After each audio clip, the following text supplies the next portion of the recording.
Marilah kita akan tundukkan kepala dan kita berdoa. Segala puji syukur hanya bagi Engkau Bapa di surga, Bapa di dalam nama Tuhan Yesus Kristus, Allah yang kami sembah. Terima kasih buat kesempatan ini Tuhan, kami boleh datang menghampiri hadirat-Mu dalam ibadah hari Minggu lewat media sosial ini ya Tuhan. Kiranya Tuhan memberkati seluruh sidang jemaat-Mu yang mendengarkannya di rumah masing-masing.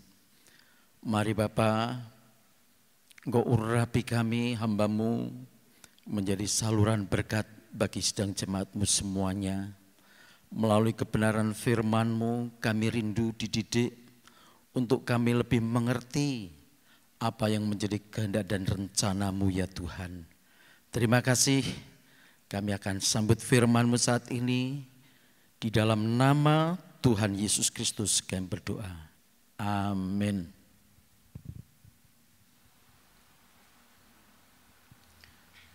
Bapak, Ibu, saudara sekalian yang dikasihi Tuhan,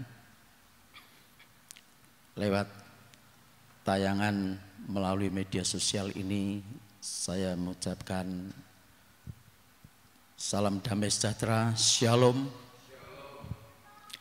Puji Tuhan kalau kita sampai saat ini masih diberikan kekuatan, kemampuan, bahkan perpanjangan umur, sehingga kita masih tetap setia untuk beribadah kepada Tuhan.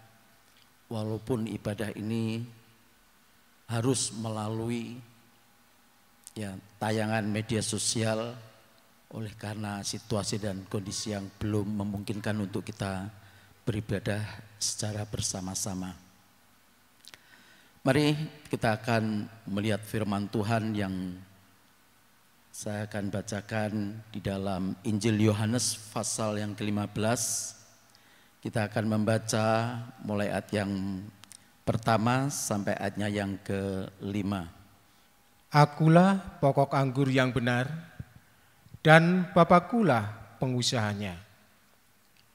Setiap ranting padaku yang tidak berbuah, dipotongnya, dan setiap ranting yang berbuah, dibersihkannya, supaya ia lebih banyak berbuah. Kamu memang sudah bersih karena firman yang telah kukatakan kepadamu. Tinggallah di dalam aku, dan aku di dalam kamu. Sama seperti ranting tidak dapat berbuah dari dirinya sendiri, kalau ia tidak tinggal pada pokok anggur.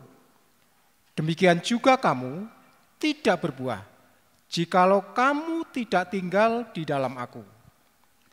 Akulah pokok anggur dan kamulah ranting-rantingnya. Barang siapa tinggal di dalam aku dan aku di dalam dia, ia berbuah banyak. Sebab di luar aku, kamu tidak dapat berbuat apa-apa. Ya, saya yakin firman Tuhan ini sudah seringkali kita mendengarkannya, tetapi ada hal-hal yang perlu kita ketahui melalui kebenaran firman Tuhan ini. Yang pertama di ayat 1 dikatakan, akulah pokok anggur yang benar. Jadi pribadi Yesus menyatakan pribadinya adalah sebagai pokok anggur yang benar. Kalau dikatakan benar, berarti ada yang salah. Nah, di mana kesalahan? Ya, tentu kita akan melihat melalui firman Tuhan. Tapi yang jelas Tuhan mengatakan bahwa pribadinya Tuhan Yesus, pribadi Tuhan Yesus adalah sebagai pokok anggur yang benar, dan Bapakkulah pengusahanya. Nah, pengusahanya atau dikatakan pengusaha pokok anggur atau pengusaha kebun anggur itu bagaikan petani yang mengusahakan kebun anggur itu. Tentu sebagai seorang petani mengharapkan hasil daripada usaha yang dikerjakannya. Tidak ada seorang petani atau pengusaha yang ingin gagal. Semuanya ingin berhasil. Ya. Israel pernah digambarkan sebagai pokok anggur. Tetapi mereka gagal. Ternyata yang dihasilkan itu bukan anggur yang seperti yang diharapkan Tuhan. Tetapi yang dihasilkan justru anggur yang asam, ya, yang diharapkan itu kebenaran, tetapi yang dihasilkan hanya kelaliman dan keonaran. Ya, coba kita lihat dulu di dalam kitab Nabi Yesaya pasal yang kelima. Di dalam kitab Nabi Yesaya pasal yang kelima kita baca ayat 1 dan 2 dan dilanjutkan di ayat yang ke-7. Aku hendak menyanyikan nyanyian tentang kekasihku, nyanyian kekasihku tentang kebun anggurnya. Kekasihku itu mempunyai kebun anggur di lereng bukit yang subur. Ia mencangkulnya dan membuang batu-batunya, dan menanaminya dengan pokok anggur pilihan. Ia mendirikan sebuah menara jaga di tengah-tengahnya dan menggali lubang tempat memeras anggur. Lalu dinantinya supaya kebun itu menghasilkan buah anggur yang baik. Tetapi yang dihasilkannya ialah buah anggur yang asam. Sebab kebun anggur Tuhan semesta alam ialah kaum Israel, dan orang Yehuda ialah tanam-tanaman kegemarannya. Dinantinya keadilan, tetapi hanya ada kelaliman. Dinantinya kebenaran, tetapi hanya ada keonaran. Nah, ini yang disampaikan melalui Nabi Yesaya. Aku hendak menyanyikan tentang kekasihku. Jadi bangsa Israel itu bagaikan kekasih Tuhan. Ya. Bangsa yang dikasihi, bahkan bangsa pilihan. Nyanyian kekasihku tentang kebun anggurnya. Kekasihku itu mempunyai kebun anggur di lereng bukit yang subur. Ia mencangkulnya dan membuang batu-batunya dan menanaminya dengan pokok anggur pilihan. Jadi Israel itu digambarkan sebagai pokok anggur pilihan. Ia mendirikan sebuah menara jaga di tengah-tengahnya dan menggali lubang tempat memeras anggur. Lalu dinantinya supaya kebun itu menghasilkan buah anggur yang baik, tetapi yang dihasilkannya ialah buah anggur yang asam. Israel yang digambarkan sebagai pokok anggur pilihan sudah diusahakan, diupayakan, bagaikan bapak itu seorang petani kebun anggur itu sudah mengupayakan bagaimana caranya supaya umat Tuhan, umat pilihan itu yang disebut juga sebagai kekasihnya itu bagaikan pokok anggur yang bisa mengeluarkan buah yang manis seperti apa yang diharapkan oleh Tuhan. Tetapi kenyataan yang dihasilkan adalah anggur yang asam. Kemudian saya lompat kepada ayat yang ke-7. Sebab kebun anggur Tuhan semesta alam ialah kaum Israel dan orang Yehuda, ialah tanaman-tanaman kegemarannya. Dinantinya keadilan tetapi hanya ada kelaliman. Dinantinya kebenaran tetapi hanya ada keonaran. Kalau di ayat yang 2 yang dinantikan, yang diharapkan itu hasil anggur yang manis, yang memuaskan. Tetapi apa yang ada? Anggur yang asam.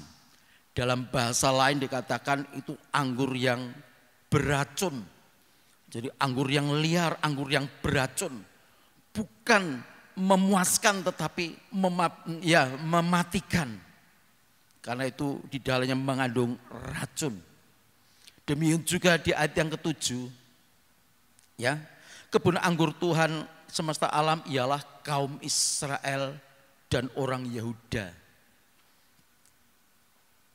Tetapi ketika Tuhan menantikan hasil daripada kebun itu, ya Tuhan menghendaki, ya, dinantinya keadilan, tetapi apa yang terjadi? Kelaliman. Ini bisa terjadi dalam kehidupan orang Kristen. Bagaikan tanaman kebun anggur yang dinantikan itu apa? Keadilan. Yang dinantikan apa? Yang dinantikan itu kebenaran, tetapi yang ada hanya keonaran. Ini bisa terjadi dalam kehidupan setiap anak-anak Tuhan seperti yang terjadi pada bangsa Israel pada waktu itu. Jadi Israel sudah gagal untuk menjadi pokok anggur. Walaupun itu adalah pokok anggur pilihan, tetapi gagal. Itulah sebabnya Tuhan Yesus harus datang dalam dunia dan menyatakan pribadinya sebagai pokok anggur yang benar.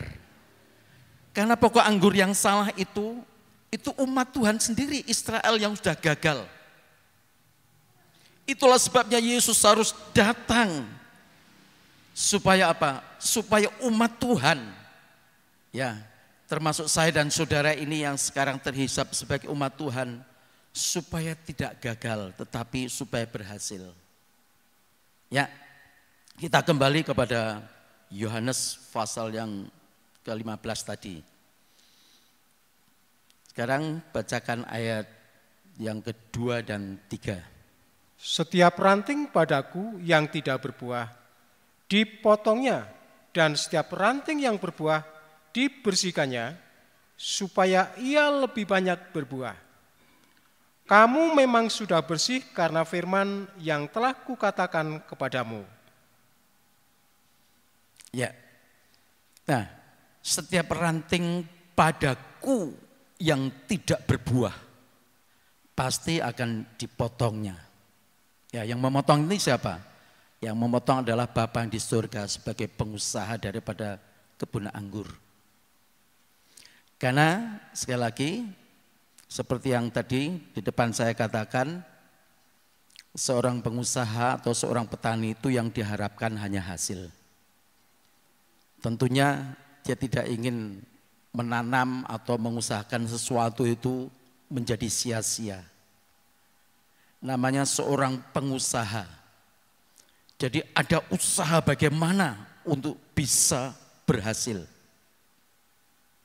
Begitupun juga seorang petani, dia berupaya untuk tanaman yang diharapkan itu bisa menghasilkan semaksimal mungkin seperti apa yang dia harapkan. Nah, tidak ada alternatif lain kecuali kalau ranting itu tidak berbuah, mau tidak mau harus menghadapi ya eksekusi, dipotong. Jadi kalau saya dan saudara tidak ingin dipotong atau dibuang, mari kita harus menjadi ranting yang selalu melekat untuk berbuah-buah bagi Bapa yang di surga. Tetapi sebaliknya, ranting yang berbuah itu dia akan disucikan, dibersihkan. Supaya apa? Supaya makin berbuah. Ya. Nah, ada satu perbedaan antara dipotong dan dibersihkan. Sama-sama sakit. Kalau dipotong itu sakit tapi menuju kepada kebinasaan. Dibersihkan itu juga ya mengalami sakit, merasakan sakit, dibersihkan. Tetapi itu untuk menuju kepada ya hasil yang maksimal. Nah, Tuhan mau setiap orang Kristen memiliki hasil yang maksimal. Ya, jadi bukan cukup berbuah, Kalau kita melihat konteks ini saudara, yang Tuhan kehendaki dari setiap umatnya itu memiliki buah-buah yang betul-betul maksimal, bukan cukup berbuah, tapi maksimal, semaksimal mungkin untuk bisa berbuah. Nah, ini tidak main-main kita ikut Tuhan ternyata saudara. Ya. Kalau tidak dipotong, ya berarti itu tidak berbuah. Ya. Kalau tidak dipotong berarti dibersihkan atau dikuduskan, disucikan supaya apa? Supaya buahnya itu makin maksimal, makin lebat. Ya. Nah, untuk membersihkan ini tentu memerlukan bagaikan gunting atau pisau yang tajam. Ya, seperti Tuhan Yesus katakan, ya, kuduskanlah mereka dalam kebenaran. Firman-Mu adalah kebenaran. Jadi penyucian atau pengudusan atau ranting yang dibersihkan itu tidak bisa lepas dari kebenaran firman Tuhan. Penyucian di luar firman Tuhan itu bukan penyucian, itu pembenaran diri sendiri. Ya, sekali lagi, penyucian di luar daripada kebenaran firman Tuhan itu bukan penyucian, itu bukan pengudusan, tapi itu pembenaran diri sendiri, membenarkan diri sendiri. Itulah sebabnya penyucian itu tidak lepas dari tajamnya firman Tuhan.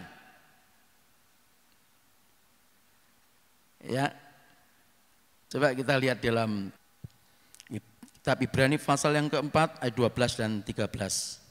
Sebab firman Allah hidup dan kuat dan lebih tajam daripada pedang bermata dua manapun. Ia menusuk amat dalam sampai memisahkan jiwa dan roh, sendi-sendi dan sumsum. Ia sanggup membedakan pertimbangan dan pikiran hati kita. Dan tidak ada suatu makhluk pun yang tersembunyi di hadapannya. Sebab segala sesuatu telanjang dan terbuka di depan mata Dia, yang kepadanya kita harus memberikan pertanggungan jawab. Ya, sebab firman Allah hidup dan kuat, hidup dan berkuasa, dan lebih tajam daripada pedang bermata dua manapun. Ia menusuk, jadi nancep, ya, menusuk amat dalam sampai dia bisa memisahkan antara jiwa, roh, sendi-sendi dan sumsum. Jadi jiwa, roh dan tubuh. Dan dia sanggup membedakan pertimbangan dan pikiran hati kita. Ya. Firman Tuhan itu bisa membedakan hati dan pikiran, perasaan dan pikiran. Karena apa? Sumber dosa itu dimulai dari hati dan pikiran. Ya. Raja Daud, dia pernah melakukan kesalahan, bahkan dikatakan kesalahan fatal. Ketika dia menghamili, ya, istri Uria, dan Uria sendiri suaminya dibunuh dengan konspirasi. Tapi Raja Daud merasa tidak salah karena apa? Dia punya wewenang, dia punya kuasa, dia punya otoritas. Ya, tidak ada seorang pun yang berani menegur atau memperingatkan dia. Karena apa? Dia memiliki satu kedudukan yang kuat sebagai seorang raja yang sangat mempunyai pengaruh yang kuat.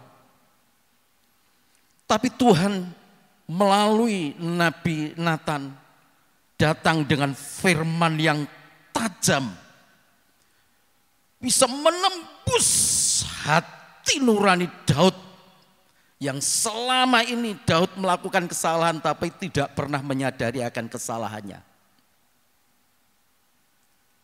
Itulah tajamnya firman Tuhan. Seringkali karena kita memiliki, mungkin seseorang memiliki kuasa, kekuatan, kekayaan, apa yang dia lakukan dia tidak sadar kalau itu sudah merupakan perbuatan yang menista Tuhan atau perbuatan dosa yang mestinya harus dihukum Tuhan. Kadang-kadang kalau orang memiliki kekayaan atau kuasa, dia bisa berbuat sewenang-wenang. Dan tidak ada seorang pun yang berani untuk menegur. Dan dia yang melakukan merasa tidak salah. Ya, sepertinya tidak salah. Karena apa? Ditutup dengan kekuatan dan kuasa yang dimiliki seperti Daud. Tetapi Tuhan melalui hambanya dengan firman kebenaran, disitulah Daud sadar dan bertobat. Walaupun Daud harus menerima konsekuensi yang sangat berat. Di mana anak yang dilahirkan oleh Batsheba dari hasil perselingkuhan itu, dia harus mati. Ya, itulah tajamnya firman Tuhan. Bisa membersihkan. Kalau kita tidak mau dibersihkan, saudara, selamanya kita menjadi ranting tidak akan pernah berbuah. Dan kalau ditunggu tidak berbuah, ditunggu terus mungkin 1 tahun, 2 tahun, sekian lama ditunggu tidak berbuah. Tidak ada pilihan lain kecuali dikerat atau dipotong, dieksekusi untuk dibakar dalam api. Tetapi kalau kita mau dikuduskan, dibersihkan, itu memang sakit. Karena apa? Harus ada firman yang tajam. Nah, inilah yang diperlukan oleh jemaat di akhir zaman ini, saudara. Kekuatan firman yang bisa membedakan pertimbangan hati dan pikiran. Hati dan pikiran Daud ketika itu dia tidak sadar, dia tidak mengerti, tidak menyadari kalau itu satu perbuatan salah. Tetapi firman tajamnya firman Tuhan bisa menembus hati yang keliru, hati yang salah. Untuk apa? Untuk bertobat. Ya. Kemudian dikatakan di sini, dan tidak ada sesuatu makhluk pun yang tersembunyi di hadapannya, sebab segala sesuatu telanjang dan terbuka di depan mata Dia, yang kepadanya kita harus memberikan pertanggungan jawab.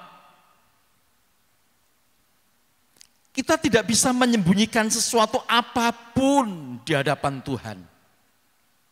Kalaupun manusia bisa menyembunyikan sesuatu kepada manusia lain, suami bisa menyembunyikan kesalahan terhadap istri, istri bisa menyembunyikan dosa atau kesalahannya terhadap suami, dan seterusnya.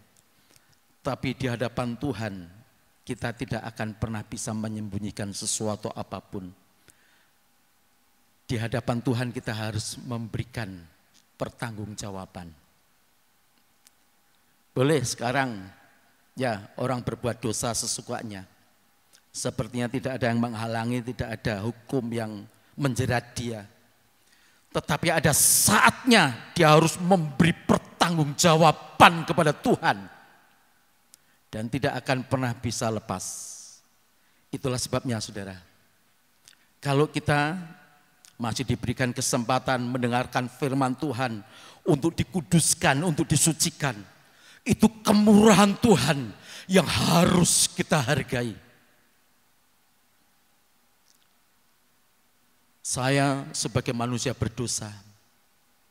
Tentu kita semua juga sebagai manusia yang tidak lepas dari kesalahan dan dosa. Tetapi kalau kita masih diberikan kesempatan untuk mendengarkan koreksi firman Tuhan. Dan di situ kita sadar lewat tajamnya firman Tuhan. Itu berarti kesempatan kita untuk kita berbuah. Tapi kalau kita tidak mau mendengarkan kerasnya atau tajamnya firman Tuhan, bagaikan pedang yang bermata dua itu, berarti itu sudah diambang maut atau hukuman kekal. Hargailah kasih dan kemurahan Tuhan yang masih berlaku dalam kehidupan saya dan saudara. Ya, selanjutnya kita kembali kepada Yohanes pasal 15. Kita akan meneruskan ayat 4 dan ayat yang ke-5. Tinggallah di dalam aku, dan aku di dalam kamu. Sama seperti ranting tidak dapat berbuah dari dirinya sendiri, kalau ia tidak tinggal pada pokok anggur. Demikian juga kamu tidak berbuah, jikalau kamu tidak tinggal di dalam aku. Akulah pokok anggur dan kamulah ranting-rantingnya. Barang siapa tinggal di dalam aku dan aku di dalam dia, ia berbuah banyak. Sebab di luar aku, kamu tidak dapat berbuat apa-apa. Ya, di luar aku, di luar Yesus sebagai pokok anggur yang benar, kita tidak bisa berbuat apa-apa. Yang dimaksud berbuat apa-apa itu adalah berbuah-buah. Ya, buah itu ada buah pertobatan, ada buah kebenaran, ada buah terang, ada buah kekudusan yang puncaknya nanti adalah keselamatan. Di luar pokok anggur yang benar, kita tidak akan pernah bisa mengeluarkan buah-buah yang seperti saya maksud tadi. Ya, tinggallah di dalam aku dan aku di dalam kamu. Natur daging ini, natur atau sifat tabiat atau watak asli daripada manusia daging ini, saudara, tidak bisa berbuah bagi Bapa yang di surga. Tidak akan pernah bisa menyenangkan, memuaskan hati Bapa yang di surga. Kalau kita ingin bisa menyenangkan, memuaskan hati Bapa di surga, tidak bisa tidak, kita harus tinggal di dalam pokok anggur yang benar. Dan Dia, Yesus, sebagai pokok anggur yang benar, tinggal di dalam pribadi kita. Ya, ranting tidak dapat berbuah dari dirinya sendiri. Ya, ini harus disadari oleh setiap anak Tuhan. Kita ini ranting. Tidak mungkin bisa berbuah dari dirinya sendiri kalau dia tidak melekat. Sedangkan melekat itu aja belum tentu bisa berbuah, apalagi kalau dia tidak melekat. Maka itulah sebabnya Tuhan katakan, tinggallah di dalam aku dan aku di dalam kamu. Apa ini artinya? Tinggal di dalam aku berarti kita memiliki sifat karakter Kristus. Kalau kita mau tinggal di dalam pokok anggur yang benar, kita harus mau dan rela menanggalkan sifat tabiat daging kita ini. Wah, tentu berat ini, saudara. Ya, ini bukan hal yang gampang. Tetapi bukan berarti tidak bisa. Bisa. Kalau kita mengerti firman Tuhan dan kita mengikuti ajaran didikan firman Tuhan. Karena apa? Roh Kudus sendiri nanti akan memberikan kekuatan, kemampuan kepada saya dan saudara. Kalau dari kita sendiri sebagai ranting, mustahil untuk bisa berbuah. Untuk bisa berbuah hanya kalau kita melekat.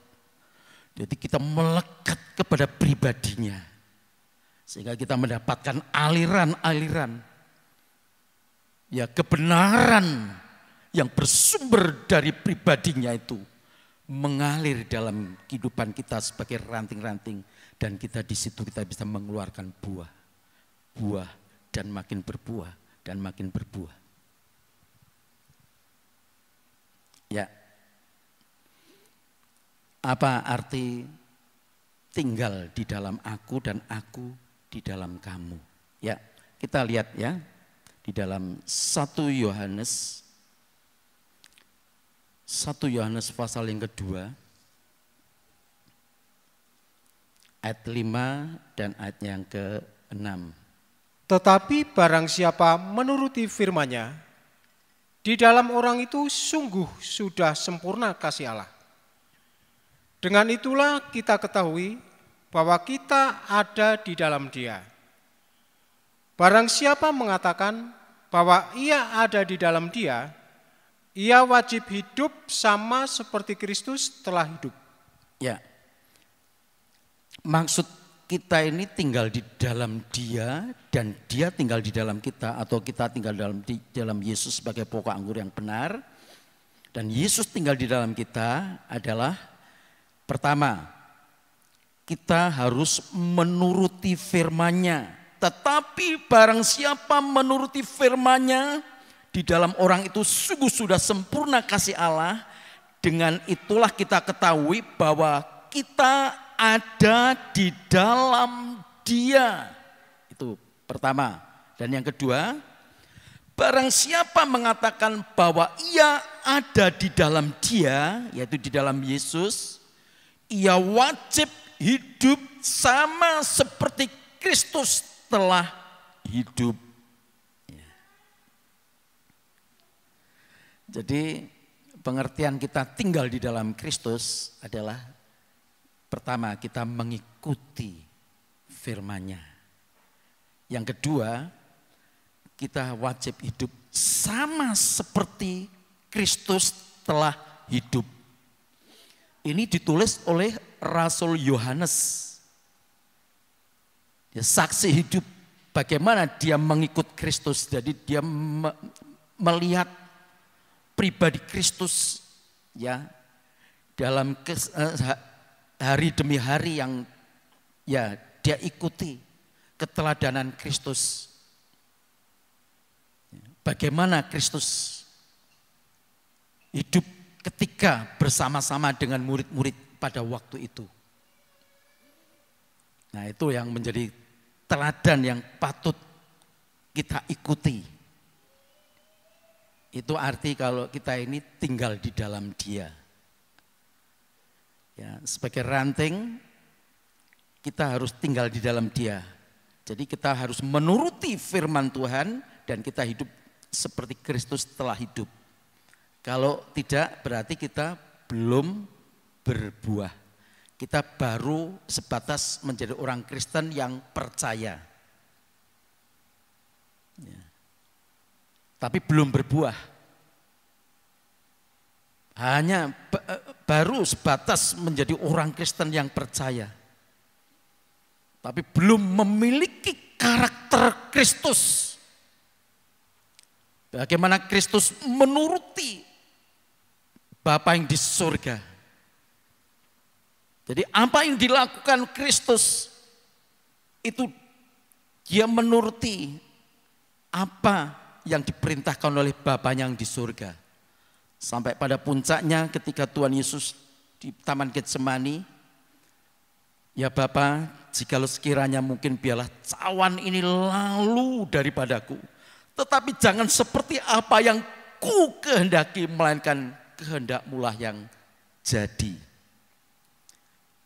Memang berat pada waktu itu Yesus diperhadapkan dengan cawan. Itu gambaran daripada murka dosa yang harus diteguknya.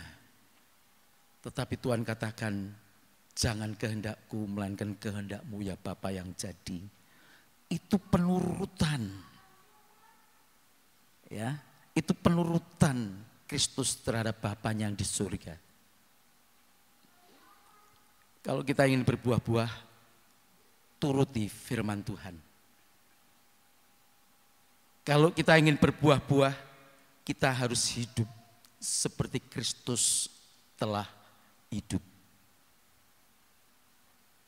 Kalau belum, kita masih memakai natur daging atau sifat tabiat watak asli kita. Ya. Bagaimana watak manusia? ya, sifat daging itu. Seperti yang dituliskan di dalam Galatia pasal 5 itu, perbuatan daging telah nyata banyak sekali. Itulah watak sifat asli kita. Kalau kita tidak mengikuti perjalanan Kristus, kalau kita tidak mencapai kepada proses seperti Kristus, selamanya jadi orang Kristen tidak akan pernah bisa berbuah bagi Tuhan. Nah, kita lihat keteladanan Kristus ya, yang ditulis di dalam 1 Petrus pasal yang kedua. 1 Petrus pasal yang kedua ayat 21 sampai ayat yang ke-23.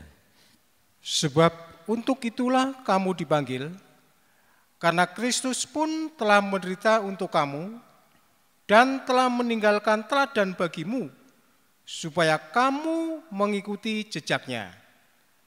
Ia tidak berbuat dosa, dan tipu tidak ada dalam mulutnya. Ketika ia dicaci maki, ia tidak membalas dengan mencaci maki. Ketika ia menderita, ia tidak mengancam, tetapi ia menyerahkannya kepada Dia yang menghakimi dengan adil. Ya, ini keteladanan Kristus yang harus kita ikuti. Jadi kalau kita mau di dalam Dia, kita wajib hidup seperti Kristus telah hidup. Ini juga yang dituliskan oleh Rasul Petrus sebagai pengikut atau murid Yesus. Dia menjadi saksi hidup juga bagaimana Kristus sampai puncaknya kepada penderitaannya. Ya. Sebab untuk itulah kamu dipanggil. Kita sebagai anak-anak Tuhan dipanggil untuk apa? Masuk menyatu dengan pokok anggur yang benar. Itu merupakan panggilan Tuhan. Ya. Karena Kristus pun telah menderita untuk kamu dan telah meninggalkan teladan bagimu supaya kamu mengikuti jejaknya. Kalau kita mengikuti jejak Kristus berarti kita hidup di dalam Kristus sampai kita ya memiliki sifat tabiat Kristus, bukan sifat tabiat watak kita sendiri yang asli. Tapi kita mau diubahkan terus. Walaupun ini prosesnya sangat berat. Ya. Apa yang diteladankan Kristus? Ia tidak berbuat dosa. Jadi selama Tuhan Yesus ada di dalam dunia ini, Dia tidak melakukan dosa. Tidak ada dosa.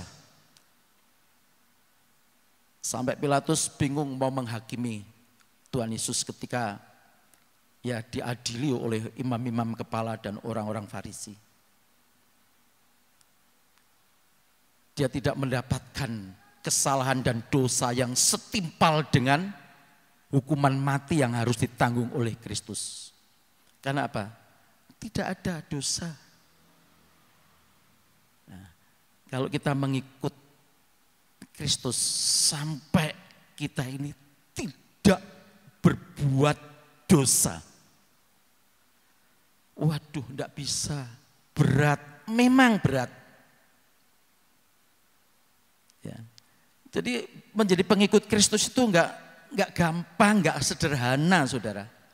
Kalau jadi orang Kristen masuk gereja itu gampang, apalagi dibaptis udah gampang. Tapi untuk menjadi ranting yang berbuah-buah, waduh. Ini penyucian, saudara. Penyucian itu harus terjadi setiap saat sampai kita ini tidak berbuat dosa.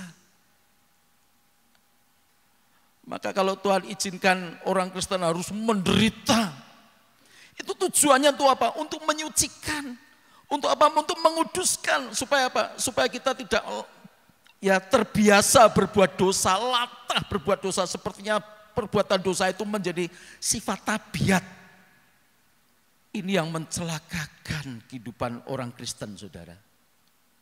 Itulah sebabnya kita harus mengikuti teladan Kristus. Dan tipu tidak ada dalam mulutnya. Manusia itu paling gampang itu untuk ya bohong, menipu, berbicara yang tidak sebenarnya. Ya, apalagi sekarang ini melalui WhatsApp banyak sekali berita-berita hoak. Ya, maka itulah sebabnya kalau kita menerima WhatsApp tidak langsung kita sepenuhnya percaya. Kita harus cross check dulu kebenarannya. Bisa ya, bisa tidak, bisa benar, bisa salah. Tetapi sebagai anak-anak Tuhan pengikut Kristus, Kristus tidak ada tipu di dalam mulutnya. Apa yang dikatakan itu kebenaran. Apa yang dikatakan itu firman yang kudus, yang membenarkan dan menguduskan. Ya. Ketika ia dicaci maki, ia tidak membalas dengan mencaci maki. Bagaimana saudara? Sebagai orang Kristen, kalau kita dicaci maki, apa kita diam, terima kasih? Ya, belum tentu. Tentu sifat tabiat kita ini akan, ya, kita akan melawan. Kalau bisa kita harus membalas. Tapi Kristus memberikan teladan untuk tidak membalas kejahatan dengan kejahatan. Ya. Ketika ia menderita, ia tidak mengancam, tetapi ia menyerahkan kepada Dia, yaitu Bapa yang di surga, yang menghakimi dengan adil. Ketika Yesus harus menanggung penderitaan, ya, ketika Dia mau disalibkan sebagai anak Allah, Dia bisa menggunakan wewenang dan kuasa otoritasnya. Tetapi itu tidak dilakukan. Dia tidak mengancam. Kalau manusia, ya, diperlakukan, ya, semenang-menang, mungkin dia, ya, mau mengadakan ancaman pembalasan. Apalagi kalau dia memiliki kekuatan, ya, dia pasti akan melawan. Tapi Yesus, walaupun dia di puncak penderitaannya, yang ada hanya apa? Doa Tuhan Yesus di kayu salib. Bapa, ampunilah mereka, karena mereka tidak tahu apa yang mereka perbuat. Bukan ancaman, tetapi justru pengampunan. Ini harus menjadi karakter daripada setiap kita anak-anak Tuhan.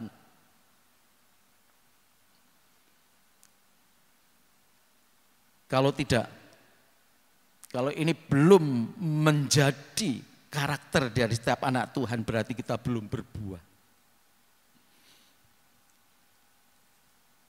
Jangan kita bangga dulu kalau kita ini setia ibadah, apalagi melayani.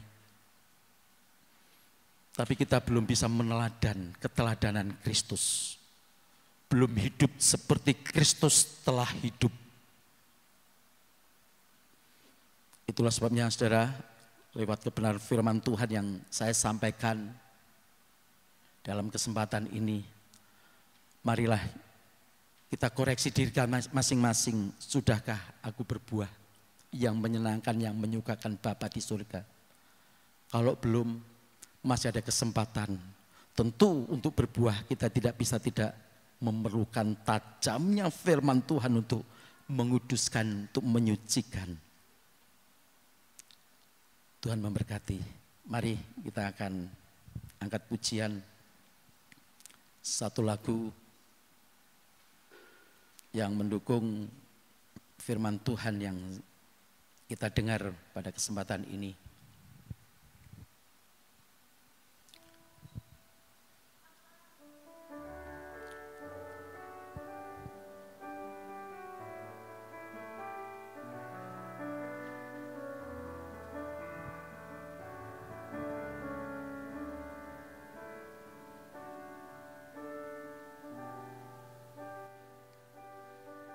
Sering ku tak mengerti jalan-jalan-Mu Tuhan, bagai di belantara yang kelam.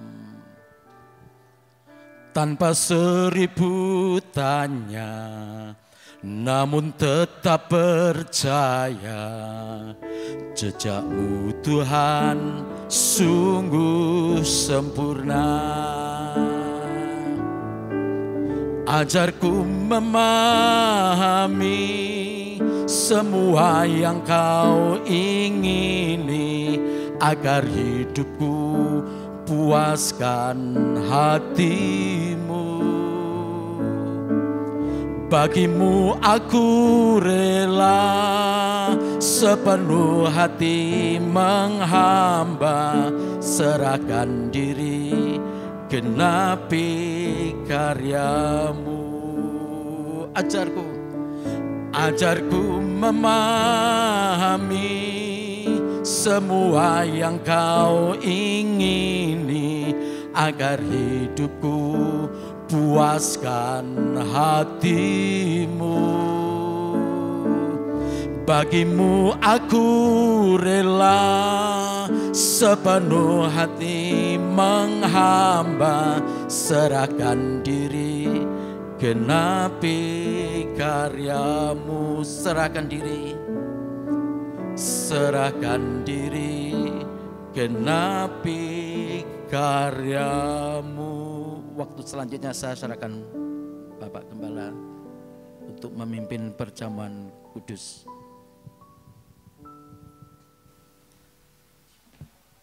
Kita akan berdoa bersama setelah kita mendengarkan firman Tuhan. Segala hormat dan puji kami haturkan kepada Bapa yang surga sebagai pengusaha untuk menunjukkan Yesus Putra Allah yang tunggal sebagai pokok anggur yang benar. Bukti bahwa Yesus pokok anggur yang benar, kami ranting-rantingnya yang tidak berbuah dipotong. Itu yang mempertahankan karakter daging. Tetapi yang berbuah dibersihkan, itu yang hidup mengikuti tuntunan roh, hingga kami dipimpin menuju kepada seluruh kebenaran, dan kebenaran itu adalah menguduskan.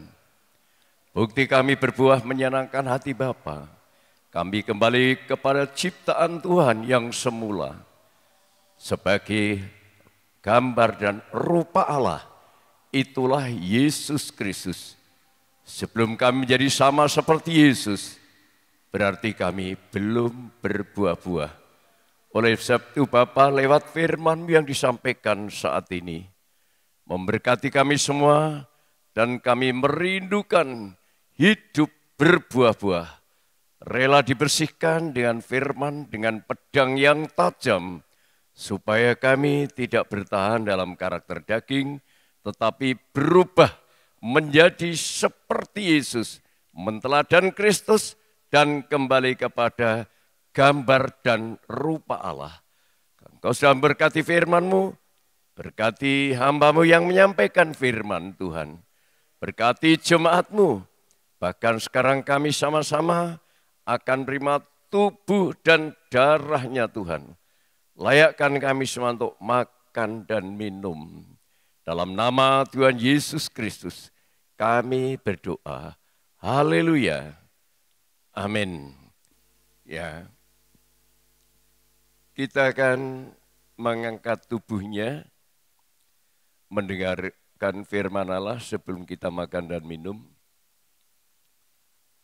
Sebab apa yang telah kuteruskan kepadamu telah kuterima dari Tuhan, yaitu bahwa Tuhan Yesus pada malam waktu ia diserahkan mengambil roti.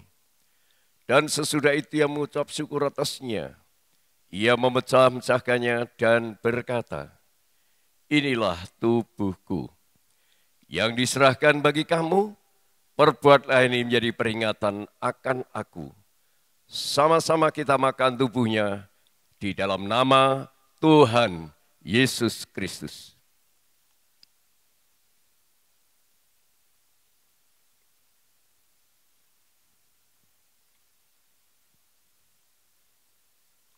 kita mengangkat cawan. Demikian juga ia mengambil cawan sudah makan lalu berkata, cawan ini adalah perjanjian baru yang dimeteraikan oleh darahku. Perbuatlah ini setiap kali kamu minumnya menjadi peringatan akan aku, sebab setiap kali kamu makan roti dan minum cawan ini, kamu memberitakan kematian Tuhan sampai ia datang. Kita minum bersama-sama dalam nama Tuhan Yesus Kristus.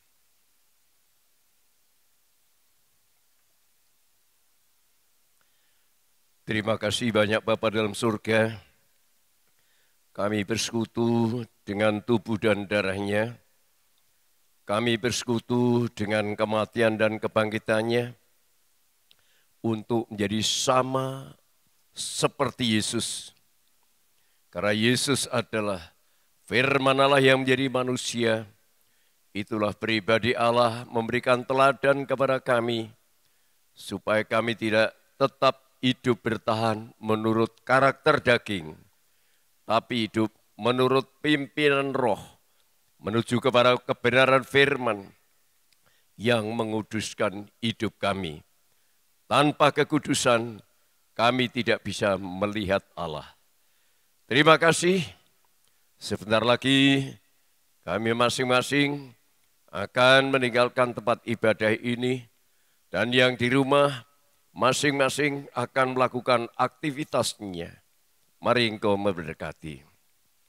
Saudara-saudaraku yang dikasihi Tuhan, kiranya berkat damai sejahtera dari Allah Bapa, cinta kasih sayang dan kebenaran Sang Putra dan persekutuan Allah Roh Kudus memberkati saudara, menyertai, melindungi dari sekarang, besok, bahkan sampai selama-lamanya hingga hari Maranatha. Di dalam nama Tuhan Yesus Kristus kami berdoa. Haleluya. Amin. Tuhan berkati.